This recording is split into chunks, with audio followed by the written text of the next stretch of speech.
Hello, yan. So, good day sa atin. So, mga naghahanap pa ng mga helmet, marami pa tayong helmet dito at marami na rin nabenta ngayong araw na to. Okay, so meron tayong mga LS2, AGV. Ito yung mga available natin na LS2. Alright. SMK, meron pa tayo dyan. Sa mga naghahanap ng helmet, ito, Ryu. Meron din tayo dyan. And then, dito meron tayong Geely. Okay, so bukas pa rin tayo ngayong araw, 24, and then 25, bukas pa rin po tayo sa mga naghahanap pa ng mga helmet na mag-race bukas o ipapangregalo sa kanilang mga jowa o BR kung sino man. Ayan, pwede po tayong pumunta dito sa Helmet House. Spider. Ayan, dami oh. Merong mga half face na Spider, may full face na Spider, may modular na Spider. And syempre yung Evo, hindi mo mawala yung Evo dito sa Helmet House.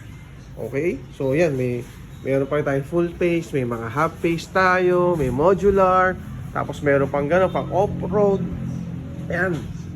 And ito yung mga alloy top box. Alright, ito alloy top box. Ayan. Ito yung mga malakas na alloy top box ngayon. Dito sa kabila naman, kung naghahanap ka dito ng classic, meron tayong classic na Geely. Ayan, big shoutout syempre sa mga taga Geely, FTR.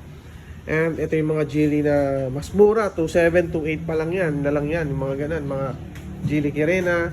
Ito yung Zebra na modular na napakaganda ngayon ng modular ng Zebra. Oh, tingnan mo, ang angas, di ba? Ang gaganda ngayon ng modular ni Zebra. Then syempre yung mga padded jacket natin, long sleeve, ayan, bracket, tapos meron pa tayong pipe. Ayan, JBT5. Oh, so ano pa bang inaantayin nyo? Pumunta na kayo dito, visit na kayo, bukas si Helmet House ng 8 AM onwards hanggang 8. So yan mga kaibigan na, or 9, minsan nga inaabot pa ng 9 yung open Helmet House. Okay, so paalala ko din sa inyo, pwede po tayo ditong mag-installment. Kung medyo tight yung budget natin, pwede tayo mag-Salmon, home credit, ayan. And syempre, kung ano pang installment na po pwede sa atin. Okay? So yan. Located nga pala tayo dito sa malapit sa Nestle Philippines. Ayun yung Nestle, ayun, tabi-tabi lang yun. Tapos dito sa kabilang side naman ito, ito yung ating barangay hall. Ayan. Okay, tingnan natin sa labas para wala nang cut to, tuloy-tuloy na natin to. So ito yung Nestle Philippines, syempre. Ayan, tapos ito yung Helmet House. Ayan, Helmet House.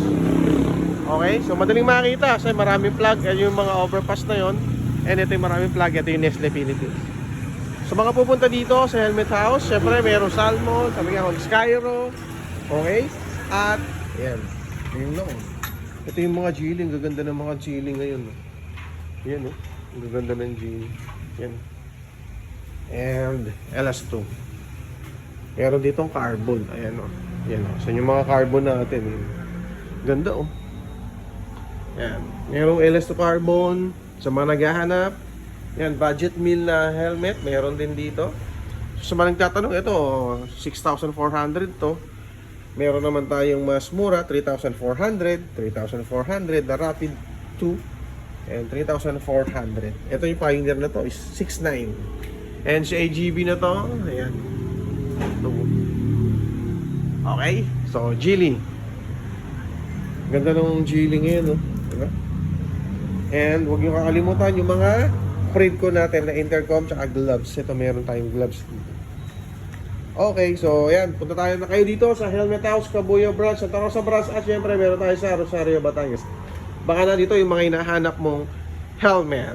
Okay, so yun lang, maraming salamat. Bye. Thank you.